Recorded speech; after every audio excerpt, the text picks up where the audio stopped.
in his letter to Shaykh al-Mufid, our 12th Imam, says to him point blank. He gives him the precise reason as to why people like me have no access to the 12th Imam.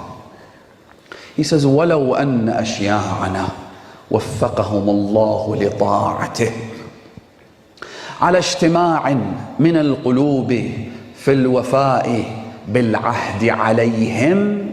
If our followers, listen carefully to this, these are the words of your living Imam. If our followers, أشياعنا, then the Imam makes a prayer for them.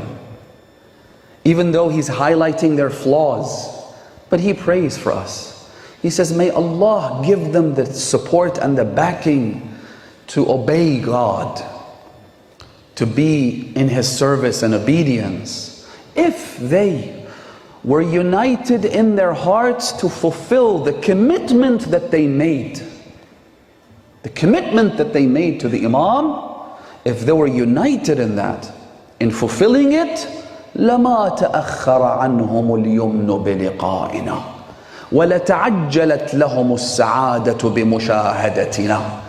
He says, had that been the case, if they were willing to fulfill their commitments, then the honor of visiting us would not have been delayed for them. And the pleasure of being in our presence would have been made available to them. And the Imam then says that they would have met us and they would have known us. Because you might meet the Imam but never recognize him. But the ability to actually have an audience with him and be able to recognize him, the Imam says that would have been made available to them if they honored their commitments. Then the Imam says, وَمَا يَحْبِسُنَا عَنْ رُؤْيَتِهِمْ. What stops us from being able to meet with them? In other words, the way the Imam speaks is as though he's saying, we yearn for you. I would love to see you. But there is a physical barrier. I am unable to see you. You are unable to meet with me because of this. Why? He says, because of the reports that we get about them doing things that we don't expect from them.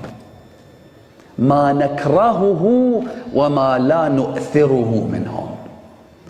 We hear things, we get reports about them committing things that we hate and we despise, meaning acts of sin. And the things we least expect from you. In other words, the Imam is saying, you're better than this. You're better than this. You can avoid this. It's not worth it. Not being able to see your Imam because of a sin is not worth it.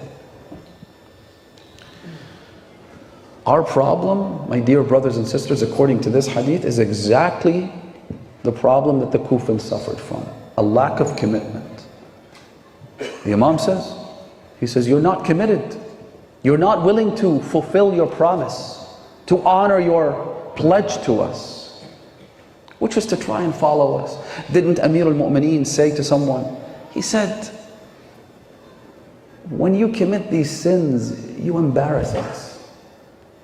أعينوني بورع واجتهاد وعفة وسداد. Help me out here. Help me out. You want my intercession on the Day of Judgment? I want to give you my intercession. But you're not making it easy. Imam al-Sadiq said that when you commit a sin, it makes us look bad.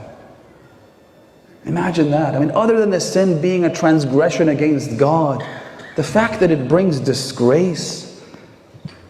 Most of us wouldn't do things that would bring disgrace to our parents, to our family, to our tribe. The Imam says every time you commit a sin, it makes me look bad. It brings me dishonor and disgrace. Don't do it. You're better than this. So